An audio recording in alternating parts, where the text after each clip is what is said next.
Ramai orang baca ayat 1 surah Yasin dengan salah. Jadi jom kita semak bacaan kita. Surah Yasin adalah salah satu daripada surah amalan kita. Ada yang baca setiap hari, ada yang baca sekali seminggu. Jadi jom kita perbetulkan ayat 1 surah Yasin. Boleh buka muka surat 440. Sama-sama kita baca. A'udzu billahi minasyaitonir rajim. Bismillahirrahmanirrahim. Okey, kesalahan yang biasa orang buat ya, baca ayat 1 dengan bersahaja, dengan hentam. Yasin, Yasin, Yasin, Yasin.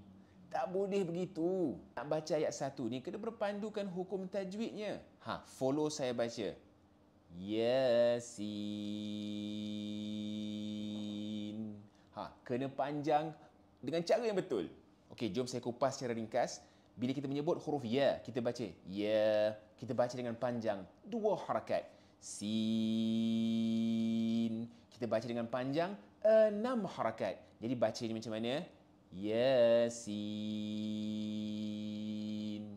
Faham? Anda belajar sesuatu hari ini? Kalau ya komen Allahu Akbar dan follow saya.